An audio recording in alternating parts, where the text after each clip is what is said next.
جوہر انسانیت کا ارتقا نقطۂ کمال کو پہنچا تو نبوت بن گئے. تو جوہر نبوت ترقی پاتا پاتا پاتا جس کمال کو پہنچا اس کمال کو اللہ نے پھر رسالت کا نام دے دیا. پھر رسول ہونے میں تو 313 یا 314 سارے رسول برابر تھے، مگر جوہر رسالت پھر روبہ ارتقا رہا، اس کے جوہر میں ارتقا آتا رہا. تو جوہر رسالت جب ترقی کرتے کرتے کرتے اپنی آخری حد تک پہنچا تو وہاں جا کر 5 اولو العزم پیغمبر وجود میں آ گئے. پھر ان 5 اولو العزم پیغمبر میں سے منشأ الہی یہ ہوا، اور اللہ کا نظم اور ڈسپلن ہمیشہ سے یہ رہا ہے کہ ایک گھر ہو، ایک جماعت ہو، ایک قبیلہ ہو، ایک سربراہ ہوتا ہے. یہ اس کا استقبال تھا کہ جس کی آمد پر، جس کے وجود کے اندر اللہ کی رحمت اپنی حد کو پہنچ چکی تھی، گویا اللہ نے یہ سب فرق مٹا دیے، اس لیے تاکہ عظمت و رفعت و عظمت و شان و منصب رسالت آپ پر واضح کیا جا سکے. اعوذ باللہ من الشیطان الرجیم، بسم اللہ الرحمن الرحیم. حضور علیہ الصلوۃ والسلام فرماتے ہیں کہ اللہ تعالیٰ نے فرمایا، حدیث کا بیان ہے کہ جب حضرت سیدنا آدم علیہ السلام کو تخلیق فرما دیا نا اللہ نے، اور زمین پر اتار دیا اور آدم میں اپنی روح پھونک دی اور آدم علیہ السلام زندہ ہو گئے، حیات آ گئی. پھر حضرت آدم علیہ السلام زمین پر تشریف لے آئے. حضرت آدم علیہ السلام سے وہ لغزش ہوئی جس کے نتیجے میں پھر کیا ہوا، زمین پر تشریف لے آئے. پھر اللہ تعالیٰ نے حضرت آدم کو کلمات توبہ سکھا دیے. یہ سارا قرآنی مضمون ہے، یہ سارا قرآن مجید میں حضرت آدم کا قصہ 14 مقامات پر آیا ہے. کتنے؟ سب بولیں کتنے؟ تو میں 14 مقامات کا خلاصہ 14 منٹ میں بھی نہیں، 1 منٹ میں بتانے کی کوشش کر رہا ہوں. تو پھر حضرت آدم زمین پر تشریف لے آئے. پھر اللہ تعالیٰ نے حضرت آدم علیہ السلام کو کلمات سکھائے. اللہ کا کیسا فضل ہے کہ اس کا کوئی بندہ لغزش کر دے تو وہ توبہ قبول ہی نہیں کرتا، بلکہ خود کلمے بھی سکھاتا ہے کہ یہ پڑھو تو میں توبہ قبول کروں. حضرت آدم علیہ السلام کو اللہ نے خود کلمات سکھائے. پھر اس کے بعد حضرت آدم نے وہ کلمات پڑھے، وہ توبہ قبول ہو گئی. اب اس حدیث کا جو مفہوم ہے، حدیث پہلے سن لیں کہ پھر حضرت آدم علیہ السلام کا اللہ تعالیٰ سے تکلم ہے. یہ حدیث بنیادی طور پہ سوال جواب ہے جو سیدنا آدم نے اللہ تعالیٰ کے حضور کیے. پوچھا کہ باری تعالیٰ، ایک ہستی ہیں جن کا تعارف جب میں آسمانوں پر تھا، ابھی وہ روح پھونک کے تو نے مجھے زمین پہ نہیں اتارا تھا، اور میں جنتوں کی سیر کرتا تھا، اور جب میں نے چھینک ماری اور میرے اندر تیری روح آئی اور میں زندہ ہوا تو میں نے جنت کے دروازے بھی دیکھے، وہاں بھی وہ نام پایا. پھر میں نے فرشتوں کے ماتھوں کو بھی دیکھا، میں نے وہاں بھی وہ نام پایا. پھر میں نے جنت کے درختوں کو بھی دیکھا، وہاں بھی وہ نام پایا. پھر میں نے جنت کے درختوں کے پتوں کو بھی دیکھا، وہاں بھی وہ نام پایا. اب زمین پہ آ گیا ہوں تو یہاں بھی تو مجھے اسی نام کے ذریعے توبہ کرنے کی کہہ رہا ہے. تو باری تعالیٰ ذرا یہ تو بتا کہ وہ نام جو ہر جگہ لکھا ہوا ہے، وہ نام محمد صلی اللہ علیہ وسلم، باری تعالیٰ یہ ہستی ہے کون، مجھے اس کا تعارف تو کروا. حضرت آدم علیہ السلام نے یہ اللہ کے حضور سوال کیا. یہ حدیث ہے، مستدرک للحاکم، امام حاکم نے بیان کی.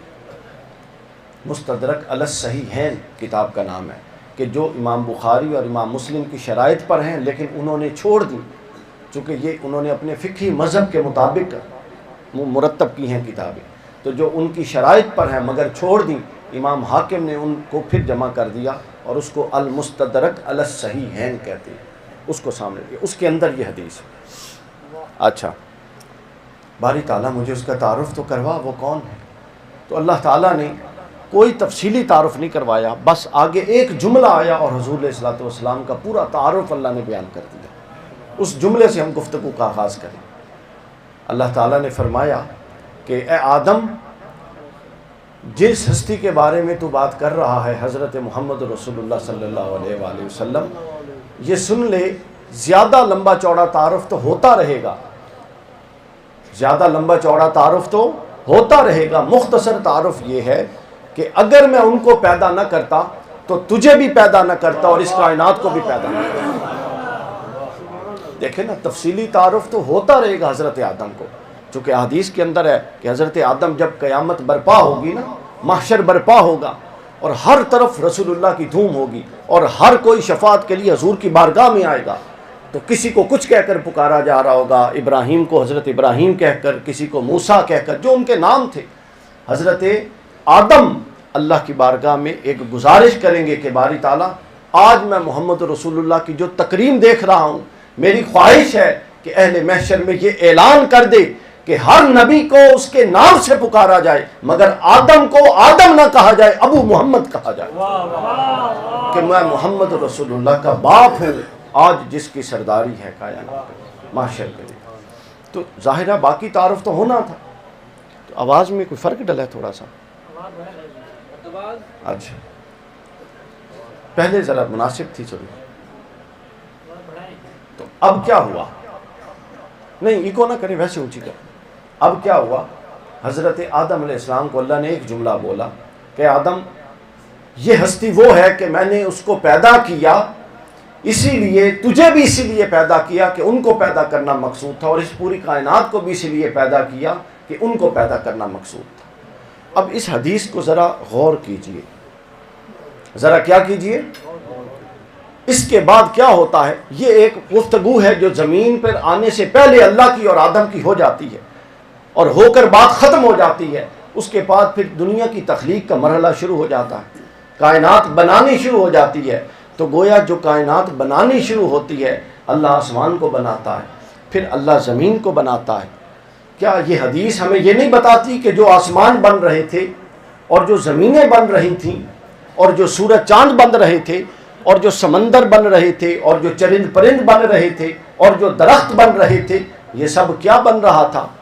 لوگ تو سمجھتے ہیں یہ کائنات تخلیق ہو رہی تھی، مگر اس حدیث کے اندر یہ اشارہ ہے کہ یہ محمد رسول اللہ کی آمد کی تیاریاں ہو رہی ہیں۔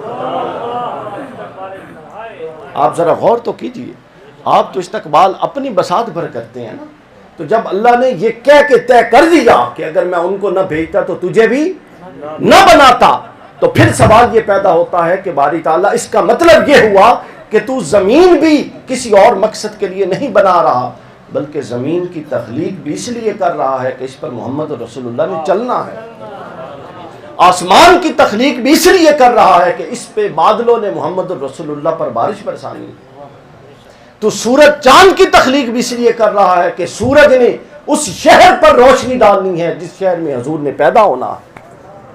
آپ ذرا اس حدیث پر تو غور کیجئے، یہ کتنے گوشے کھول رہی ہے آپ پر، یہ کتنی روشن ہو رہی ہے کہ نہ کائنات کو بناتا نہ تجھے بناتا، یعنی کائنات میں جو کچھ بنا، کوئی درخت بنا، شاید یہ درخت اس لیے اللہ نے سارے بنائے کہ اے درختوں تمہیں اس لیے بنا رہا ہوں کہ تم میں سے چند ایک کے نیچے میرا محبوب ٹھہرے گا۔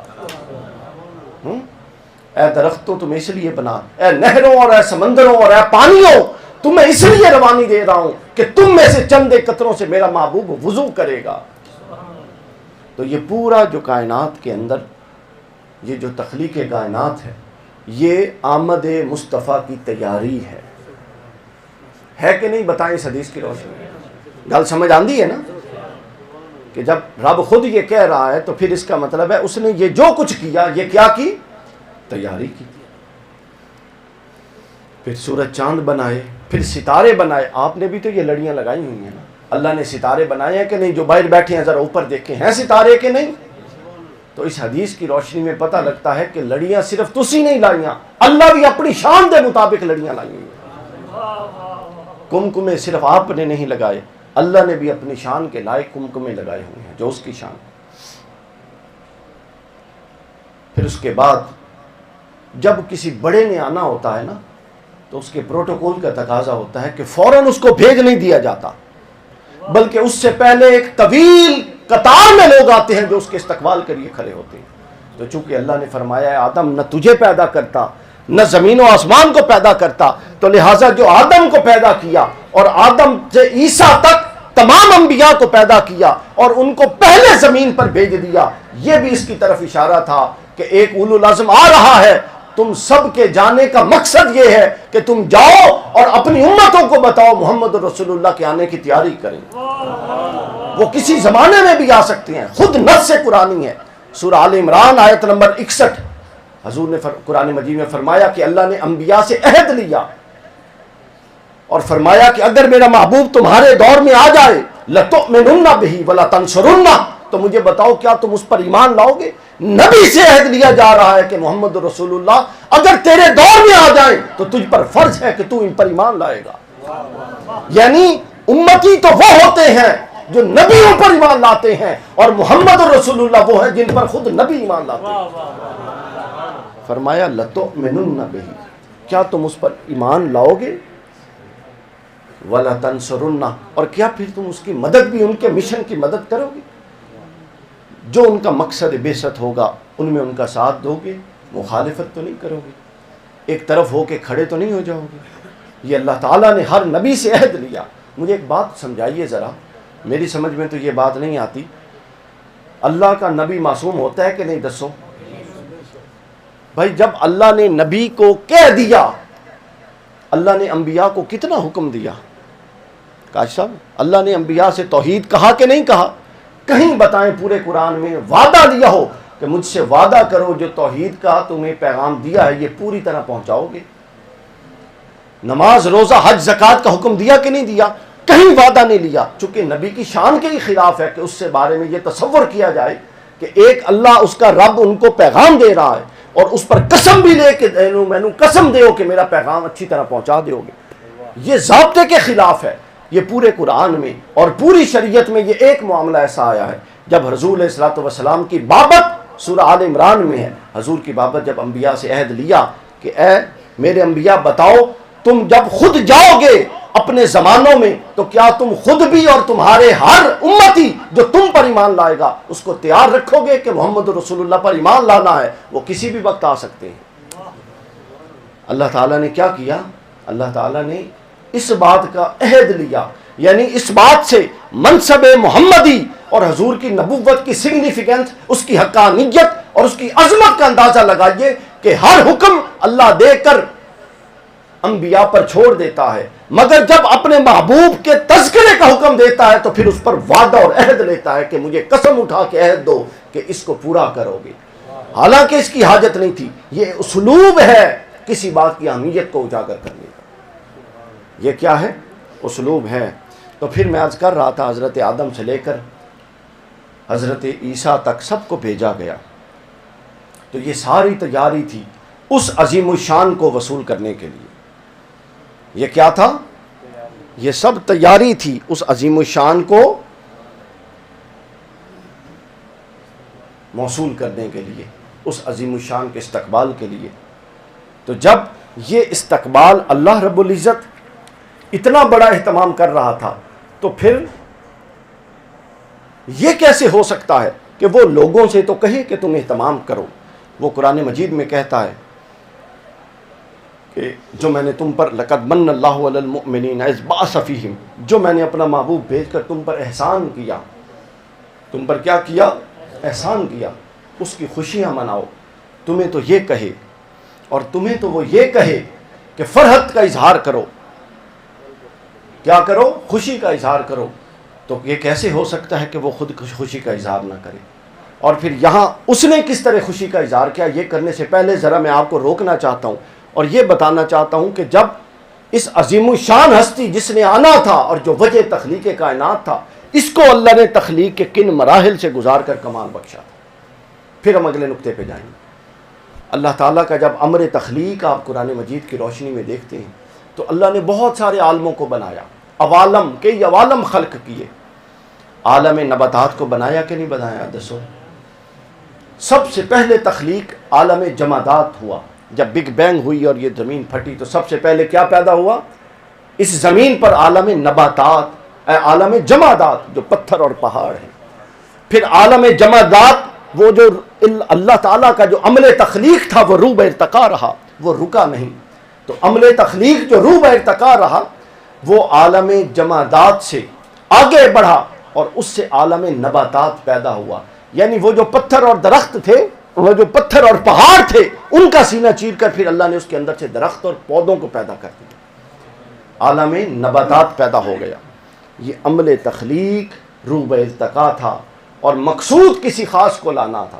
پھر عالم نباتات کے بعد ایک اور عالم وجود میں آیا، اس کو عالم حیوانات کہا گیا۔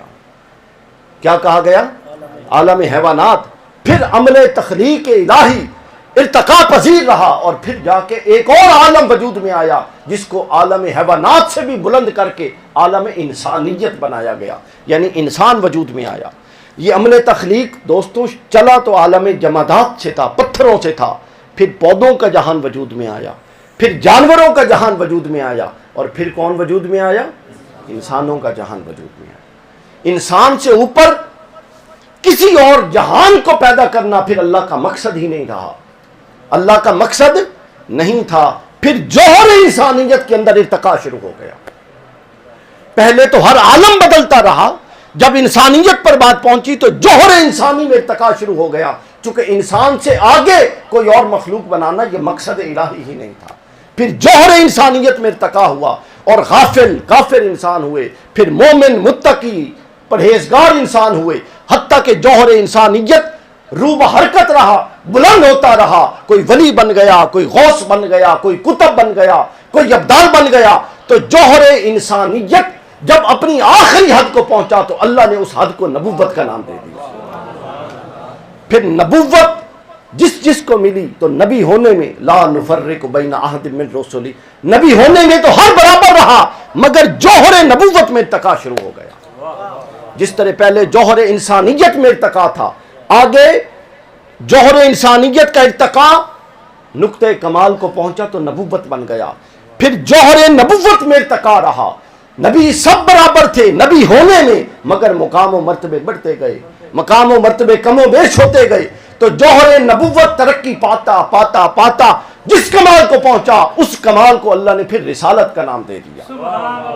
پھر رسول ہونے میں تو 313 یا 314 سارے رسول برابر تھے، سارے رسول برابر تھے، مگر جوہر رسالت پھر روح ارتقا رہا۔ جوہر رسالت پھر نہیں رکا، اور وہ روح ارتقا رہا، اس کے جوہر میں ارتقا آتا رہا۔ تو جوہر رسالت جب ترقی کرتے کرتے کرتے اپنی آخری حد تک پہنچا تو وہاں جا کر 5 اولو العزم پیغمبر وجود میں آ گئے۔ پھر ان 5 اولو العزم پیغمبر میں سے منشأ الہی یہ ہوا، اور اللہ کا نظم اور ڈسپلن ہمیشہ سے یہ رہا ہے کہ ایک گھر ہو، ایک جماعت ہو، ایک قبیلہ ہو، ایک سربراہ ہوتا ہے۔ یہ نظم ہے تاکہ کا نظام چلے۔ نظام بھی تو چلانا ہے کہ نہیں چلانا؟ تو 5 اولو العزم پیغمبر بنا دیے، حضرت نوح علیہ السلام، ابراہیم علیہ السلام، موسیٰ علیہ السلام اور عیسیٰ علیہ السلام اور حضور علیہ السلام، 5 پیغمبر بنا دیے۔ پھر جب ان 5 میں سے کسی ایک کے چننے کا وقت آیا، یعنی وہ ان 5 میں پھر سردار ہوگا، ان 5 میں پھر افضل ہوگا، تو پھر ایک ہستی کو چنا۔ یعنی اب ایک آغاز کائنات سے اور تخلیق کائنات کے مراحل سے اختتام تخلیق تک کا پورا نقطہ اور سفر دیکھیے کہ جمادات سے نباتات بنے، نباتات سے حیوانات بنے، حیوانات سے انسان بنے، انسان کا جوہر انسانیت ارتقا پذیر رہا تو نبی بن گئے، پھر جوہر نبوت ارتقا پذیر رہا تو رسول بن گئے، پھر جوہر رسالت ارتقا پذیر رہا تو اولو العزم پیغمبر بن گئے، اور پھر اولو العزم پیغمبروں میں جوہر رسالت ترقی کرتا کرتا جس آخری نقطہ کمال کو پہنچا، اس وجود کو اللہ نے کہا یہ میرا محبوب ہے، اور اس کے استقبال کے لیے میں کائنات بنا رہا ہوں۔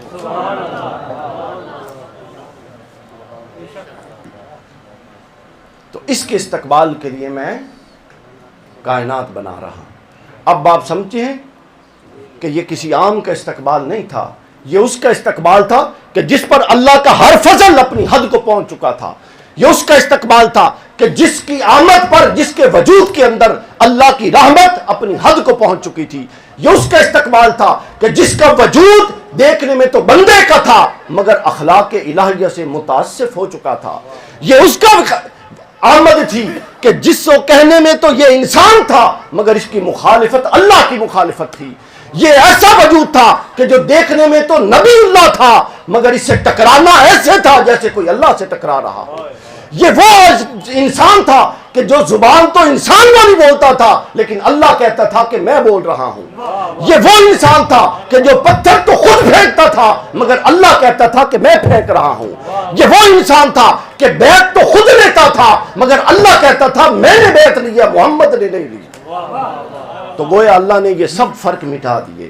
اس لیے تاکہ عظمت و رفعت و عظمت و شان و منصب رسالت آپ پر واضح کیا جا سکے. پانی ہے ایک آدھ کو پانی ہے.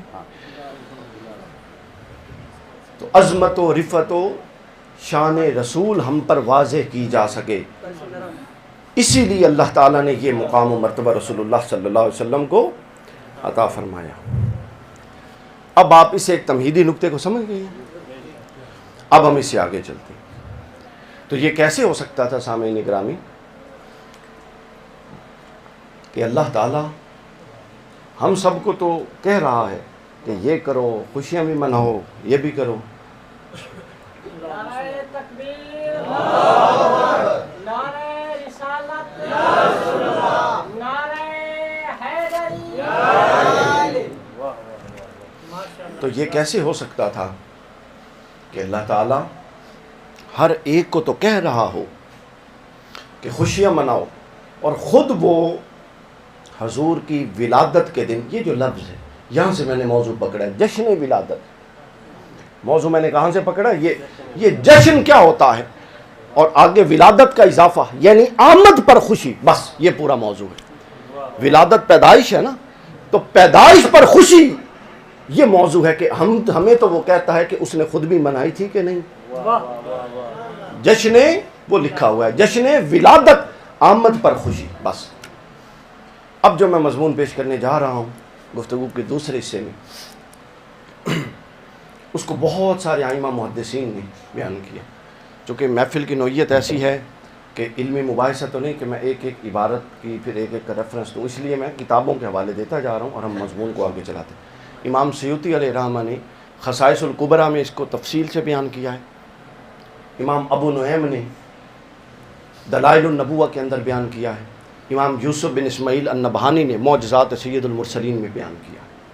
امام حلبی نے سیرت حلبیہ میں بیان کیا ہے، اور امام قسطلانی نے المواہب اللدنیہ میں بیان کیا. اب بیان کیا کیا وہ سن لیجیے. حضرت شفاء رضی اللہ تعالیٰ عنہ، یہ پتہ ہے کون تھی؟ یہ وہ پہلی مقدس اور مطہر خاتون تھیں جن کو رسول اللہ کی دائی ہونے کا شرف حاصل ہے. آپ نے تو حضرت حلیمہ سعدیہ کا سنا ہوا ہے نا، وہ تو بعد ازاں لے کر گئی تھی. تو جو ولادت کے وقت حضور علیہ السلام کی دایا تھیں وہ کون تھیں؟ حضرت شفاء، حضرت عبد الرحمن بن عوف کی والدہ تھیں. کون تھی یہ؟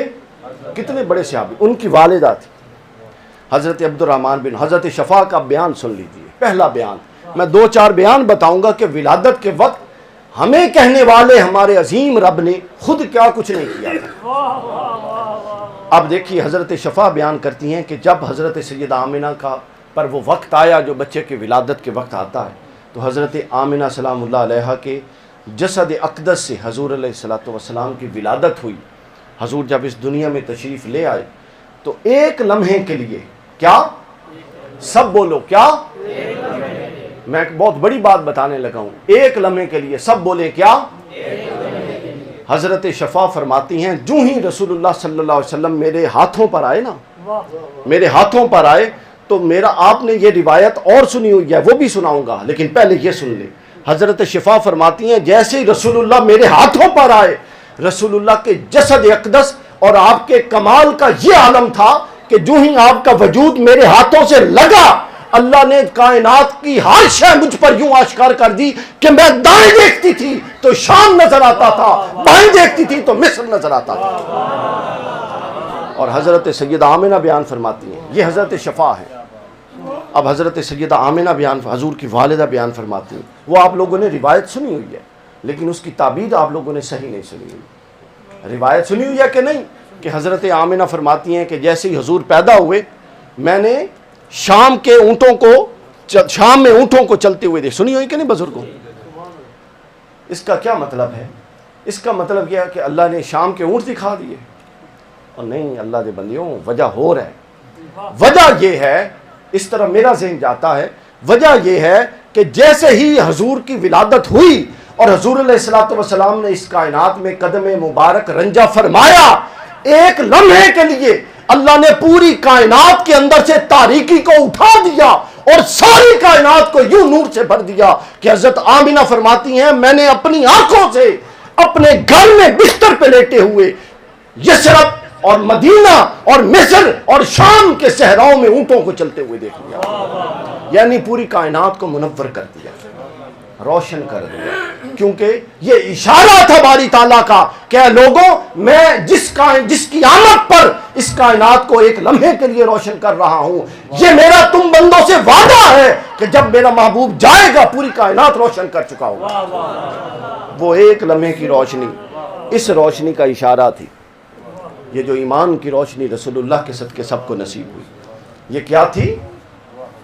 اس روشنی کا اشارہ تھی۔ یہ حضرت شفا بیان پھر فرماتی ہیں، پھر اس کے بعد یہ ہوا، تھوڑی دیر بعد مجھے آواز آئی جب ہم نے رسول اللہ کو کپڑے پہنا دیے تو فرماتی ہیں کہ آواز آئی کہ ان کو دائیں طرف لے جاؤ، ان کو دائیں طرف لے جاؤ۔ فرمایا مجھ پر تھوڑی ہیبت طاری ہوئی کہ اب یہ آوازیں کہاں سے آنی شروع ہو گئی۔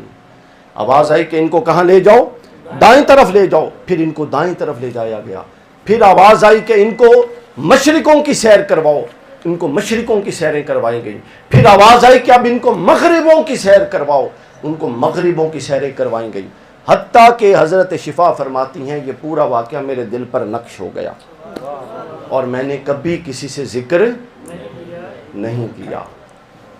اور جس دن وہ کہتی ہیں کہ رسول اللہ صلی اللہ علیہ وسلم نے اعلان نبوت، میں منتظر تھی، وہ داعیہ تھی نا، ان کے سامنے ان کے ہاتھوں میں تو سینکڑوں بچے پیدا ہوئے تھے، بھائی کوئی ایک بچہ تو پیدا نہیں ہوا تھا، تو سینکڑوں بچے پیدا ہوئے مگر کسی کی دفعہ یہ معاملہ نہیں ہوا۔ تو وہ کہتی ہیں یہ بات میں نے دل میں رکھ لی، اتنی عقل تو وہ کہتی ہیں مجھے بھی تھی کہ یہ معاملہ مختلف ہے، کبھی ایسا نہیں ہوا۔ وہ کہتی ہیں دل میں رکھ لی۔ جیسے ہی حضور نے اعلان نبوت کیا اور کہا کہ میں اللہ کا رسول ہوں، فرماتی ہیں میں نے اپنے بیٹے عبد الرحمن کو پکڑا اور کہا کہ عبد الرحمن بن عوف چل میں تجھے بتاؤں کہ یہ واقعی اللہ کا رسول ہے۔ انہوں نے کہا اماں جان آپ کیسے جانتی ہیں؟ فرمایا میں نے عبد الرحمن کو یہ پورا واقعہ بیان کر دیا اور گئی رسول اللہ کی خدمت میں۔ رسول اللہ نے پوچھا کہ اماں شفا کسی کام سے آئی ہو؟ تو فرماتی ہیں عرض کرتی ہیں کہ نہیں کسی کام سے نہیں آئی، بلکہ یا رسول اللہ آپ پر ایمان لانے آئی ہوں۔ حضور نے فرمایا کہ ابھی تو تم پر میں نے ایمان پیش بھی نہیں کیا، تو تم ایمان لانے کیسے آئی ہو؟ حضرت شفا بیٹھ گئی اور حضور علیہ السلام کی خدمت میں بیٹھ کر یہ پورا واقعہ سنایا اور کہا کہ یا رسول اللہ یہ سب کچھ دیکھ کر اگر شفا نے بھی بعد میں ایمان لانا ہے تو کیا فائدہ اس نظاروں کا؟ تو فوراً ایمان لے آئے، فوراً ایمان لے آئے۔ پھر اس کے بعد آگے چلیے، امام ابو نعیم نے ایک اور روایت بیان کی حضرت سیدہ آمنہ سلام اللہ علیہ کے حوالے سے۔ فرماتی ہیں کہ جب رسول اللہ صلی اللہ علیہ وسلم کی ولادت کا وقت قریب آیا تو ظاہر ہے اس دور میں یہ گھر تو ہوتے نہیں تھے، کچے گھر تھے، چھتیں تو اس طرح سے ہوتی نہیں تھی۔ فرماتی ہیں کہ اچانک ہمیں یہ محسوس ہوا کہ آسمان کے اندر ایک حرکت ہے اور تحرک پیدا ہو گیا ہے اور ستارے اپنی جگہوں سے ہلنا شروع ہو گئے ہیں، اور حرکت کرتے کرتے کرتے یہ سب ستارے قریب آ رہے تھے، ایک دوسرے کے قریب آ رہے تھے، اور پھر ہم نے اچانک دیکھا کہ وہ نیچے جھکنے شروع ہوئے۔ حضرت آمنہ کہتی ہیں کہ ایک دفعہ مجھ پر یہ خوف طاری ہوا کہ کہیں یہ مجھ پر گر ہی نہ پڑے، اتنی دیر پڑی تھی کہ رسول اللہ کی ولادت ہو گئی۔ بعد میں سمجھی کہ یہ میرے بیٹے کو سلامی دینے آئے تھے، یہ حضور علیہ السلام کو سلامی دینے آئے۔ پھر اس کے بعد اور ایک دوسرے پھر اس کے بعد امام ابو نعیم نے لکھا کہ جب حضور کی ولادت ہوئی اللہ نے ملائکہ کو کہا کہ ایک دوسرے کو مبارکبادیں دو، آج وہ آ رہا ہے جس کے لیے میں نے اس کائنات کو بنایا، اور آج وہ آ رہا ہے جس کے بعد میں نے مہر نبوت بند کر دی۔ اب نہ کوئی امت آئے گی، نہ کوئی انسان آئے گا، نہ کوئی اور قوم آئے گی، نہ کوئی اور نبی آئے گا، نہ کوئی اور ہدایت یافتہ آئے گا۔ اب جب تک انسانیت رہے گی ہدایت محمد رسول اللہ کے قدموں سے جڑی رہے گی۔ جو رسول اللہ سے جڑ گیا اللہ ہدایت اس کے ساتھ جوڑ دے گا، اور جو رسول اللہ سے الگ ہو گیا اس سے ہدایت کو الگ کر دیا جائے گا۔ مولا علی کے ساتھ آپ کو پتہ ہے صحیح ترمذی کی ایک حدیث پاک ہے، یہ صرف مولا علی کا اعزاز اور کسی کا اعزاز نہیں۔ حضور نے فرمایا ہے اللہ ہدایت کو اس طرف موڑ دے جس طرف علی موڑے۔ ہر شخص پابند ہے، کوئی بڑی سے بڑی ہستی وہ جدھر جائے گی ہم رک کر دیکھیں گے کہ وہ ہدایت پر کھڑی ہے کہ نہیں، لیکن علی جہاں کھڑا ہوگا بس ہمیں دیکھنے کی اجازت نہیں، چونکہ حکم رسول ہے جدھر علی مڑ گیا اللہ ہدایت کو موڑ دیتا ہے اس کا۔ تو یہ علی کے پیچھے ہدایت کیوں چلتی ہے؟ علی کے پیچھے ہدایت اس لیے چلتی ہے کہ علی نہج البلاغہ میں کہتے ہیں میں رسول کے پیچھے ایسے چلا جیسے اونٹنی کا بچہ اپنی ماں کے پیچھے چلا، جیسے اونٹنی کا بچہ اپنی ماں کے پیچھے چلا۔ پھر اس کے بعد آگے فرماتے ہیں کہ یہ وہ رات، جب یہ رات آئی ولادت کی رات، وہ جشن ولادت پر میں بات کر رہا ہوں، وہ لفظ جشن پر، جب ولادت کی رات آئی تو فرماتے ہیں کہ پہاڑ تسی ویکھے کہ نہیں ویکھے سجے کھبے تواڈے ہیں نا، تو جب ولادت کائنات کی تاریخ میں واحد ایک دفعہ یہ واقعہ ہوا تھا، بیٹھے ہیں بیٹا بیٹھے ہیں، کائنات کی تاریخ میں یہ پہلی دفعہ ہوا کہ ائمہ نے لکھا، ائمہ اہل سنت نے، کہ جب ولادت کی رات آئی تو اگر کسی پہاڑ کی بلندی یہاں تھی تو ولادت مصطفیٰ کے صدقے اللہ نے اس کی بلندی کو کچھ بڑھا دیا تھا اس رات۔ جو سمندروں کی موجیں اٹھتی تھیں، اگر وہ موج اتنی اٹھتی تھی تو اللہ نے موج کو اس سے بلند کر دیا کہ جا موج آج تیری بلندی بھی بڑھا دیتے ہیں اس کے صدقے سے، موج کو اس سے اوپر بلند کر دیا۔ نور، سورج جو نور کا گھر ہے اور جو ہر شے کو منور کرتا ہے، اللہ نے سورج سے کہا کہ تو ہوگا نور کا گھر اور ہوگا ہر شے کو منور کرنے والا، مگر آج وہ آ گیا ہے جو پوری کائنات کو منور کرے گا، لہٰذا سورج پر ایک نور کی چادر کو چڑھایا گیا اس رات۔ یہ امام سیوطی کی تحقیق، امام سیوطی نے لکھا، ابو نعیم نے لکھا، حلیۃ الاولیاء میں موجود، قسطلانی نے لکھا، نہ جانے کس کس نے لکھا۔ اس کے بعد آگے چلیے، پھر آگے امام سیوطی نے ایک اور بڑی خوب بات لکھی، فرماتے ہیں کہ اللہ نے اپنے محبوب کے آنے کا جشن، کیا آنے کا جشن اس طرح منایا کہ پورے عرب میں اللہ نے مشیت جاری کر دی اور فرشتے کو جو اولاد دیتا تھا حکم دے کر بھیج دیا کہ چونکہ میرا محبوب آیا ہے لہٰذا جس عورت کے پیٹ میں بچہ ہے وہ اولاد نرینہ ہوگا اور بیٹا ہوگا، میں محمد کے صدقے پورے عرب میں بیٹے بانٹوں گا، محمد صلی اللہ علیہ وسلم کے صدقے۔ اور اس کے بعد پھر آگے چلیے، اس کے بعد پھر حضور علیہ الصلوۃ والسلام کی ولادت کی خوشی نے اللہ تعالیٰ نے 3 جھنڈے لہرائے، 3 مینار بنائے، کیا 3 جھنڈے نصب کیے۔ کہاں پر نصب کیے؟ ایک مشرق میں، ایک مغرب میں اور ایک کعبۃ اللہ پر 3 جھنڈے نصب کیے اور بتا دیا کہ یہ وہ شخص اور یہ وہ ہستی اور یہ وہ ذات آ رہی ہے کہ جس کی حکومت مشرق سے شروع ہوگی، مغرب تک ہوگی اور اس کا مرکز کعبۃ اللہ ہوگا۔ 3 جھنڈے لگائے۔ حضور علیہ السلام فرماتے ہیں کہ جب میں معراج پر گیا تھا تو میں نے جبرائیل سے پوچھا کہ جبرائیل یہ مشرقوں میں لگا ہوا جھنڈا اور یہ مینار کیا ہے؟ تو جبرائیل نے بتایا یہ آپ کی ولادت کی خوشی میں اللہ نے لگائے تھے، یہ آپ کی ولادت پاک کی خوشی میں اللہ نے لگائے تھے۔ پھر مقام بندگی دیکھیے، حضور علیہ السلام جتنے بھی عظیم تھے، کیا حضور کی اللہ کی بندگی تھی؟ حضور ہمیں بندہ ہی تو بنانے آئے تھے۔ حضرت عمر سے کسی نے پوچھا کہ رسول اللہ کا منصب اور کام ایک جملے میں بتائیے، تو حضرت سیدنا عمر فاروق پتہ کیا فرماتے ہیں؟ فرماتے ہیں کہ رسول اللہ اس لیے آئے تھے کہ بندوں کو بندوں کی غلامی سے نکالیں اور خدا کی غلامی میں دیں۔ تو رسول اللہ کا اپنا پہلا عمل پتہ کیا تھا؟ جیسے ہی حضور کی ولادت ہوئی تھی، حضرت آمنہ فرماتی ہیں کہ جیسے ہی ولادت ہوئی اور میں نے پلٹ کے رسول اللہ کو دیکھا تو رسول اللہ حالت سجدہ میں تھی۔ کیا تھے؟ حالت سجدہ میں تھے، اللہ کے حضور سجدہ ریز تھے۔ اللہ کے حضور کس حالت میں تھے دوستوں؟ حالت سجدہ میں تھے، سجدہ ریز تھے۔ اور یہ وہ رات تھی، آخری بات پھر ہم جشن سے نکل کے پھر آگے چلتے ہیں عمل کی طرف۔ یہ وہ رات تھی کہ جب حضور کی ولادت کا وقت آیا تو کعبۃ اللہ میں اندر 3 دن تک زلزلہ رہا۔ کتنے دن تک؟ 3 دن تک زلزلہ رہا۔ وہ جو بت پڑے تھے اور جو کفار و مشرکین بتوں کا طواف کرتے تھے تو بت جب زلزلہ اتنا شدید تھا کہ زلزلے سے جب بت ہلتے تھے تو وہ کہتے تھے کہ ہمارے خداؤں کو کیا ہو گیا ہے، یہ تو کبھی ایسا نہیں ہوا۔ اور پھر بتوں کے اندر سے اور کعبہ کے اندر سے آواز آتی تھی کہ آج وہ آ گیا ہے کہ جو میرے گھر کی روشنی کو بحال کر دے گا۔ کعبے کی دیواریں کہہ رہی تھیں کہ آج وہ آ گیا ہے کہ اب میں شرک اور بت پرستی کا گڑھ نہیں رہوں گا، اب ننگا ہو کر میرا طواف نہیں کیا جائے گا، اب مجھے تکریم دی جائے گی۔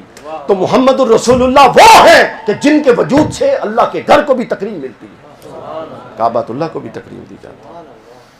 اور پھر رسول اللہ کی ولادت جس شب ہوئی اس شب کفر کا ہر ایوان ہل گیا، وہ بیت اللہ کے اندر پڑے ہوئے بت ہوں، یا وہ کیسر و کسرا کے آگ میں، وہ آتش ایراں کے آگ میں، اس میں جلتا ہوا مجوسیوں کا آگ والا ہو، وہ جو بہت بڑا آگدان تھا جس میں آگ جلتی تھی، وہ آگ بجھ گئی، اور جو کسرا تھا اس کے کنگرے ہوتے تھے جو اس کی عظمت کی علامت ہوتے تھے، اور کوئی اس کو چھیڑ نہیں سکتا تھا، یہ اس کی شان کی تنقیص شمار ہوتی تھی۔ تو جس رات رسول اللہ کی ولادت ہوئی وہ یوں ایک دوسرے میں ٹکرائے کہ سب تباہ ہو گئے، سب کیا ہو گئے؟ تباہ ہو گئے۔ یہ سامعین کرام اس لفظ کی تعبیر ہم نے کر دی کہ جشن ولادت، کہ اللہ نے خود جشن ولادت کیسے منایا۔ اللہ نے ایسے جشن ولادت منایا کہ آپ اپنی بساط پر مناتے ہیں، اللہ نے اپنی قدرت کے مطابق منایا۔ آپ زمین اور فرش پر مناتے ہیں، اللہ نے عرش پر اور ستاروں میں اور سورج میں اور کہکشاؤں میں اور ملائکہ میں منایا۔ آپ اپنی بساط بھر خرچ کرتے ہیں، اللہ نے اپنی قدرت کے مطابق منایا۔ تو گویا یہ جشن ولادت منانا یہ بنیادی طور پہ اللہ کی سنت ہے۔ کیا ہے؟ جس طرح رسول اللہ صلی اللہ علیہ وسلم پر درود پاک پڑھنا یہ اللہ کی سنت ہے نا، یہ تو نص قرآنی سے ثابت ہے۔ اسی طرح اللہ تعالیٰ حضور کی ولادت کی خوشی منانا یہ اللہ کی سنت ہے۔ لیکن ایک بات ذہن میں رہے، میں نے پچھلے دنوں 2-4 دن سے میں سفر میں تھا، تو میں نے ایسے مناظر دیکھے ہیں میلاد کے نام پر کہ کانوں کو ہاتھ لگانے کو دل کرتا ہے۔ خبردار، یہ بات ذہن میں رکھیے، خوشی منانے کا حکم ہے، حدود شریعت سے نکل کر بے حیائی کرنا اور اپنی نفس پرستیوں کو اور اختلاط مرد و زن کو پروموٹ کر کے اس کو عشق رسول کا نام دینا، اس کی ہرگز اجازت نہیں۔ آپ ہمیشہ حد کے اندر ہر کام کریں گے۔ ڈانس پارٹیاں ہو رہی ہیں، ریچھ اور کتوں کو لڑائیاں ہو رہی ہیں، یہ کون سا میلاد ہوتا ہے؟ حضور آئے تھے کہ یہ باطن کے اندر جو خرابیاں ہیں اس کو دور کر دیں، اخلاق کے اندر جو گندگی ہے اس کو دور کر دیں، فکر کے اندر جو نقص ہے اس کو دور کر دیں، عمل کے اندر جو پلیتی ہے اس کو دور کر دیں۔ اور ہم نہ اپنے اخلاق کو رسول کے اخلاق میں ڈال رہے، نہ اپنے عمل کو رسول کے عمل میں ڈال رہے، نہ اپنی فکر کو فکر رسول کے تابع کر رہے، اور ہم کیا کر رہے ہیں؟ ڈھول بجا کے ناچ رہے ہیں اور ہم سمجھ رہے ہیں ہم نے بے عزت کا حق ادا کر دیا۔ نہیں، بے عزت کا حق ادا نہیں ہوا۔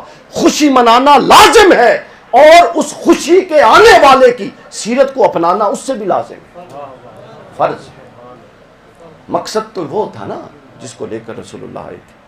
اب سوال اگلا جو ہمارے ذہن میں آتا ہے،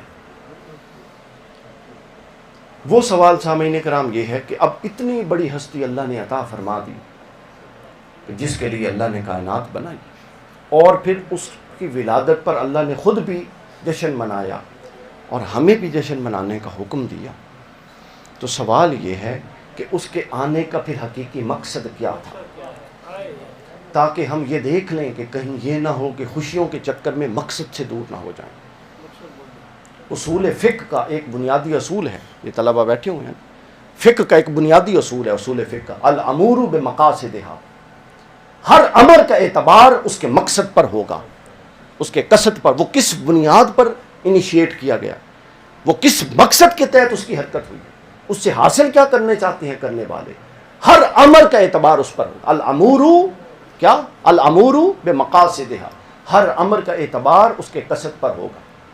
تو سوال پیدا ہوتا ہے کہ اللہ نے اپنا اتنا عظیم پیغمبر اور اپنا محبوب ہمارے ساتھ ہماری اندر بھیج دیا، تو یہ کیسے ہو سکتا ہے کہ کوئی مقصد نہ ہو اس کا؟ جب ہم اس مقصد کی طرف جاتے ہیں تو اللہ تعالیٰ فرماتا ہے کہ ہاں سن لو، اس کا مقصد ہے۔ تم انسان ہو کر چھوٹا سا کام بھی بے مقصد نہیں کرتے، اور میں رب ہو کر اتنا بڑا کام بے مقصد کیسے کر سکتا ہوں؟ اور وہ مقصد کیا ہے؟ فرمایا وما خلقت الجن والانس الا لیعبدون، میں نے محمد الرسول اللہ صلی اللہ علیہ وسلم کو اس لیے بھیجا ہے کہ تم آداب بندگی سیکھ لو۔ میں نے نہیں تخلیق کیا انسانوں اور جنوں کو اس لیے کہ وہ میری عبادت کریں، یعنی میرے بندے بنے۔ عبادت یہاں ترجمہ عام طور پہ کیا جاتا ہے، لیکن مراد کیا ہے کہ سراپا وجود عبادت بنے اور آپ بندگی الہی میں آئیں۔ یہ آمد نبوی صلی اللہ علیہ وسلم کا مقصد تھا۔ کیا؟ یہ آمد کا مقصد تھا۔ اب سوال یہ پیدا ہوتا ہے کہ اللہ فرماتا ہے کہ عبادت کرو، تو عبادت کا مطلب جب ہم سمجھیں گے کہ عبادت کا مطلب کیا ہے، تو پھر ہم یہ دیکھیں گے کہ اس مطلب کو رسول اللہ نے کیسے نافذ کر کے دکھا دیا، تو پھر ہمارا موضوع مکمل ہو جائے گا۔ تو ہم پہلے عبادت کا مطلب سمجھتے ہیں۔ عبدہ یعبدو سے یہ لفظ نکلا ہے۔ بہت سارے ائمہ لغت نے اس پر بات چیت کی ہے، مجھے زیادہ علمی بات نہیں کرنی، لیکن اگر آپ خلاصہ نکالیں نا، لسان العرب سب سے بڑی کتاب ہے، اس کو اٹھا لیں، باقی سب کو چھوڑ دیں۔ سب نے لسان العرب سے ہی لے کے آگے کتابیں بنائیں۔ تو لسان العرب میں عبادت کے مادے کے 5 معنی بیان ہوئے۔ کتنے؟ بس آپ سمجھ لیجئے کہ وہی 5 معنی عبادت کے آپ میں سے، ہم میں سے ہر انسان کی زندگی میں جاری کرنا، یہ رسول اللہ کی آمد کا مقصد تھا۔ بس وہ 5 معنی، اور ان 5 معنی یہ ہماری محفل کی آج کی اس مجلس کا، یہ جو ہمارے دوستوں نے، تحریک منہاج القرآن کے یہ ساتھیوں نے اور یہ تمام لوگوں نے، آپ لوگوں نے جو بنائی ہے، آپ ہم اس کے مجلس کے پیغام کی طرف آ رہے ہیں، تو یہ پلے باندھ کے لے جائیں۔ اللہ نے ہمیں کس لیے بنایا کہ ہم اللہ کے بندے بن جائیں؟ بولیے کس لیے؟ سب بولیں کس لیے؟ بندگی میں آ جائیں۔ اور بندے کے 5 معنی ہیں۔ کتنے؟ کسی ایک کو نہیں اپنانا، بلکہ 5 معنی کو اپنے اندر جمع کرنا۔ پہلا معنی بندے کا پتہ ہے کیا ہے؟ بندہ ہوتا ہے العبد المملوک خلاف الحر، اس شخص کو بندہ کہتے ہیں جو ہر کام میں آزاد نہ ہو بلکہ غلام ہو۔ بندہ پہلا کیا ہے؟ ہر کام میں آزاد نہ ہو بلکہ وہ امور میں اپنے آقا کا غلام ہو، پابند ہو۔ یہاں مجھے ایک بڑا خوبصورت واقعہ یاد آتا ہے حضرت بشر الحافی کا، کہ ایک فقیر آیا حضرت بشر الحافی کی بارگاہ میں، ان کے گھر میں، تو دروازہ کھٹکھٹایا تو ان کی لونڈی نکلی، تو انہوں نے کہا کہ کون ہو؟ اس نے اپنا بتایا۔ اس نے کہا یہ کس کا گھر ہے؟ انہوں نے کہا بشر کا گھر ہے۔ اس نے پوچھا کہ بشر غلام ہے یا آزاد ہے؟ اب وہ اور انداز میں پوچھ رہا تھا، یعنی غلام بھی تو ہوتے تھے اس دور میں، آزاد ہے، لیکن یہ جو فقیر تھا یہ غلام اور آزاد کا یہ معنی لے رہا تھا جو میں بتا رہا کہ وہ کسی کے آگے جواب دہ بھی ہے کہ نہیں۔ اس عورت نے، وہ جو آئی تھی، اس نے کہا کنیز نے کہ نہیں، بشر آزاد ہے۔ وہ فقیر کہتا ہے کہ اس کو پھر بتا دو، آزادی مروا دے گی اسے، بہتر ہے کہ کسی کی غلامی میں آ جائے، جواب دہی میں آ جائے۔ وہ بشر لونڈی اندر گئی، وہ کنیز، تو حضرت بشر الحافی نے ابھی توبہ نہیں کی تھی، پوچھا کون تھا؟ انہوں نے کہا معلوم نہیں، کوئی فقیر تھا۔ وہ پوچھتا ہے کہ بشر آزاد ہے یا پابند اور غلام ہے؟ میں نے کہا آزاد ہے۔ وہ کہتا ہے کہ پھر اسے کہو یہ آزادی مبارک، یہ اس کو تباہ کر دے گی۔ حضرت بشر نے جوتا بھی نہیں پہنا اور بھاگے اس کے لیے، سمجھ گئے کہ وہ کوئی معرفت والا تھا، اس کے پیچھے بھاگے اور پہنچا۔ اس لیے ان کو بشر الحافی کہتے ہیں کہ وہ ننگے پاؤں بھاگے تھے اور ان کے قدموں میں آئے۔ پھر اس کے بعد فرماتے تھے کہ چونکہ مجھے توبہ کی توفیق اور عبد الہی بننے کی توفیق ننگے پاؤں ملی تھی، میں اس توفیق اور اس توبہ کے واقعے کی یاد میں جوتا نہیں پہنتا۔ تو لہٰذا عبد کا پہلا معنی کیا ہے جی؟ کسی کا پابند ہونا، اپنے آپ کو جواب دہ سمجھنا۔ تو رسول اللہ اس لیے آئے تھے کہ آپ میں سے ہر بندہ، ہم میں سے ہر شخص خود کو آزاد نہ سمجھے، وہ یہ نہ سمجھے کہ اس سے پوچھنے والا بھی کوئی نہیں۔ اس کو اللہ نے حدود و قیود کے اندر اختیار دیے ہیں، اور قیامت کے دن وہ اپنے ہر کیے کا جواب دے ہے۔ مکاشفۃ القلوب میں امام غزالی علیہ رحمہ نے لکھا، حضور کے ساتھ کچھ صحابی جا رہے تھے اور 2 بکریاں آپس میں سینگ لڑا رہی تھیں۔ حضور علیہ السلام دیکھ کر رو پڑے، چشمان مقدس سے آنسو بہہ گئے۔ صحابی نے پوچھا یا رسول اللہ کیوں رو رہی ہیں؟ حضور نے فرمایا اس لیے رو رہا ہوں کہ یہ جو بکریاں آپس میں سینگ لڑا رہی ہیں نا، قیامت کے دن ان میں یہ فیصلہ ہوگا کہ پہلے سینگ کس نے مارا تھا۔ قیامت کے دن یہ بھی فیصلہ ہوگا کہ اس میں سے لڑائی میں پہل کس نے کی، اور ہم آزاد پھر رہیں گے۔ تو رسول اللہ کے آنے کا اور عبد کا جو ہے نا، وما خلقت الجن والانس الا لیعبدون، اس کا پہلا معنی کیا ہے بتائیے؟ کہ ہم آزاد نہیں ہیں، ہم اللہ کے غلام ہیں۔ رسول اللہ نے ہمیں لوگوں کی غلامی سے نکال کے اللہ کی غلامی میں دیا تھا۔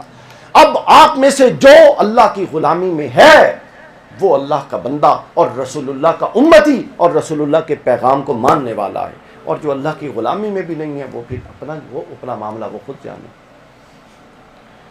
بندے کا دوسرا مطلب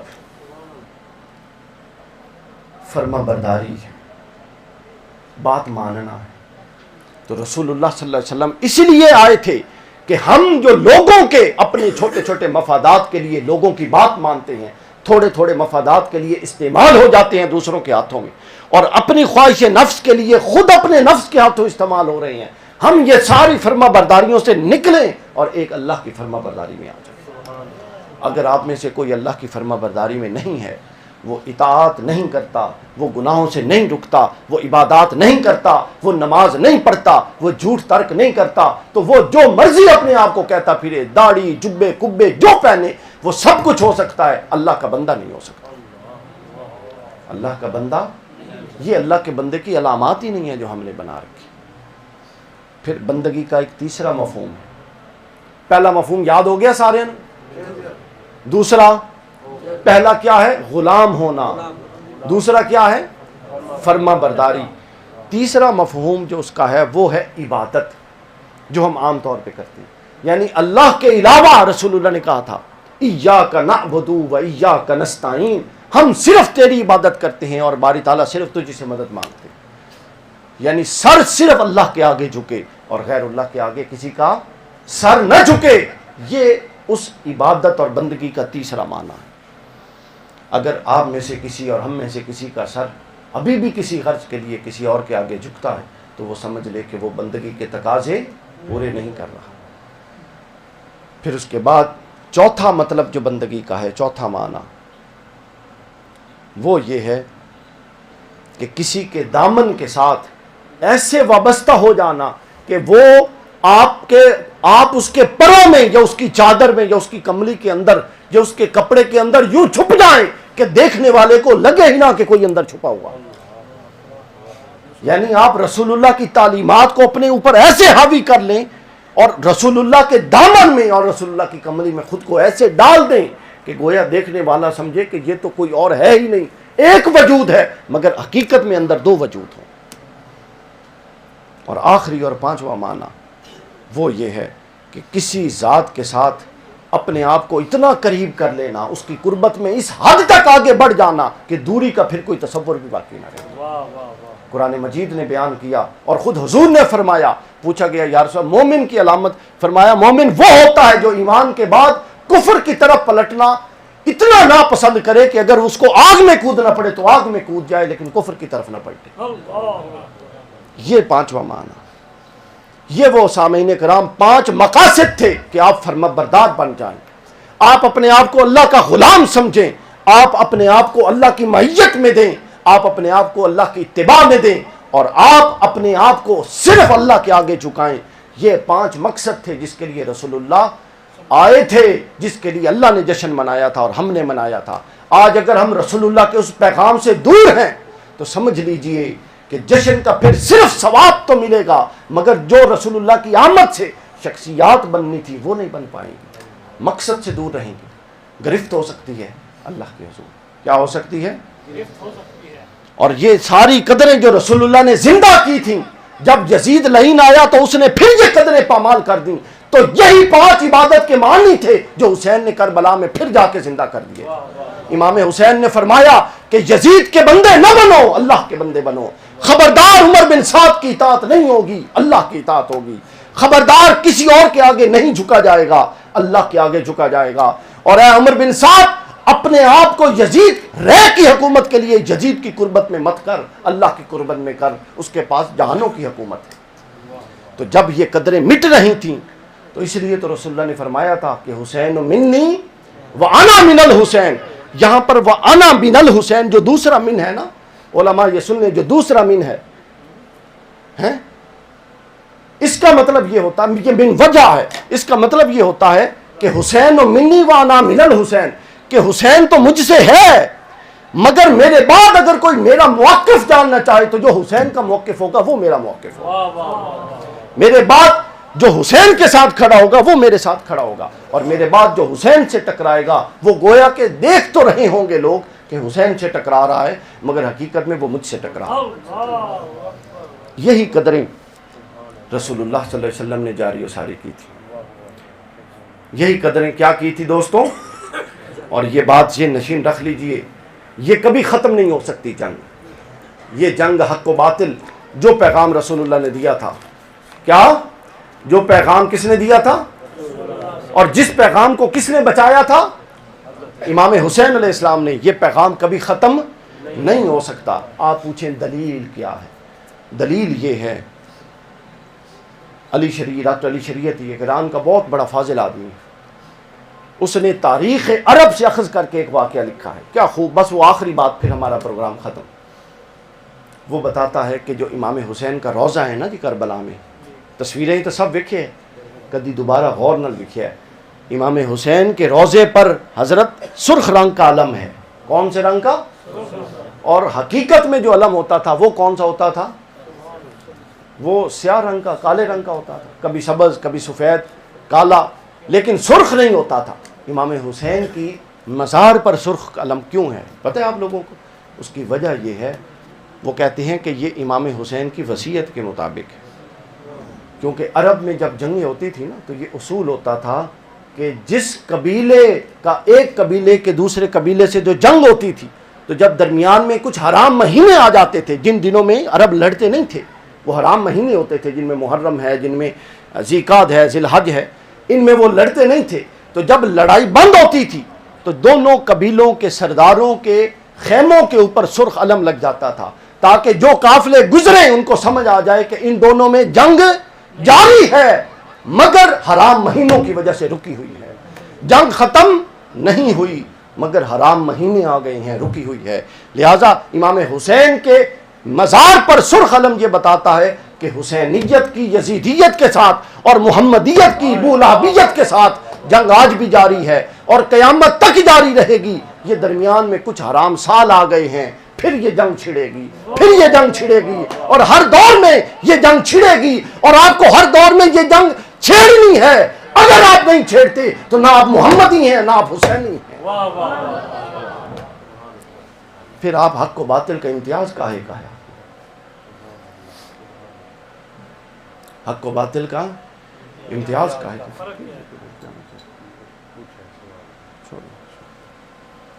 کوئی نیا بحث سوال جواب سے. تو آپ میں پھر اس پر میرا کلپ یہ کسی نے پوچھا ہے اصالِ ثواب پر، یہ میرا یوٹیوب پہ میرا نام لکھیں ڈاکٹر علی وقار قادری اور اصالِ ثواب، اس میں آ گیا ہے. اہل سنت کے نزدیک اصالِ ثواب ثابت ہے. یہ مستحب عمل ہے، فرض نہیں ہے. قرضہ لے کے یہ کرنا یہ جائز عمل نہیں ہے. اور جب ہم لوگ کسی کی طرف جاتے ہیں، ایک اگلے اندر پیو مر گیا ہے، اوپر سے یتیموں کے مال کھانے کے لیے یہاں 500 بندہ بیٹھ جاتا ہے، یہ کوئی اخلاقیات نہیں ہے. اگر کوئی کر سکتا ہے تو بہت اچھی بات ہے کھانا کھلانا، یہ کرے، یہ اصالِ ثواب ہے، اس سے فائدہ ہوتا ہے. مگر یہ فرض نہیں ہے کہ قرضے چاہ کے اور اپنے آپ کو قرضے دے وچ پور کے تسی اصالِ ثواب کرنا ہے، یہ کوئی نہیں ہے. اچھا اب آ جائیں. تو آپ کو پتہ ہے میں تو پھر سیدھی بات کر سکتا ہوں. تو اب یہ ہے اہل سنت کے نزدیک بارہ یہ ثابت ہے، اس کا انکار نہیں کرتے، لیکن جو اس کی مروجہ صورتیں ہیں اس میں خرابیاں آ گئی ہیں. تو میں یہ عرض کر رہا تھا کہ یزیدیت اور حسینیت یہی اصل میں انسانیت اور جانوریہ اور حیوانیت ہے. یہی اصل میں زندہ اور مردہ ہونا ہے، یہی اصل میں حیات ہے اور یہی اصل میں مردہ پن ہے.